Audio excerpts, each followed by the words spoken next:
बघतच नाही. काय आर्थिक मंदी आहे चर्चा आहे देशामध्ये, काय हे अचानक झालंय, डोमेस्टिक फेल्युअर आहे. मी इथे पालखी मार्गाच्या निरीक्षणाकरता आलोय. माझ्या आईची मृत्यूपूर्वी पंढरपूर आणि गाणगापूरच्या दर्शनाला आली होती. तेव्हा तिने मरण्यापूर्वी मला सांगितलं होतं की गाणगापूरचा त्यावेळेचा रस्ता फारच खराब होता. माझी पाठ खिळखिळी झालेली म्हणे. जर तुला कधी संधी मिळाली तर हे तुळजापूर, पंढरपूर, अक्कलकोट हे सगळे रस्ते चांगले कर. मला माझ्या आईचा आशीर्वाद आणि विठ्ठलाचा आशीर्वाद माझ्या हातून हे काम करण्याची मला संधी मिळाली. मी आज हा रस्ता मला 80% जास्त पूर्ण झाला. काही नवीन कामही घोषित केले, काही त्रुटी लक्षात आल्या. क्वालिटीच्या बाबतीतही सगळ्या गोष्टी बघायला मिळाल्या.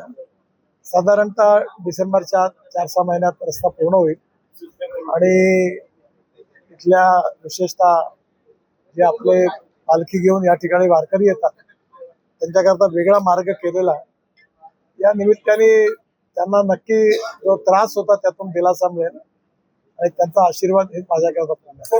जो 82 कोटीचा रस्ता जे आपण मंजूर केलाय माथेरी ते पंढरपूर, अत्यंत वाईट अवस्था आहे. 50% काम झालेलं नाहीये. 7 महिने उलटून गेलेली त्याची मुदत संपून 3 आषाढीत अशीच परिस्थिती झाली. याही वर्षी त्याच मरण्यात वारकऱ्यांना मोकळा लागणार आहे. बघतो आज उद्या रिव्ह्यू आहे. काल तो पूलही आहे त्याच्यात रेल्वेकडून काही परवानग्या नाही मिळाल्या. आज बघतो. वाकडेमध्ये आपला उड्डाण पूल आहे. तर वाकडेमध्ये उड्डाण पूल आहे. सातारा आणि पुणे रस्ता ज्या ठिकाणी एकत्र येतो त्या ठिकाणी उड्डाण पुलाची गरज आहे. आता अभ्यास होत आहे. या ठिकाणी त्यासाठी आपल्याकडे काही आपल्याला पंढरपूरला रिंग रोडची गरज आहे. मंजूर केला. रस्ते विकासामुळे मी आता सांगितलंय सगळं.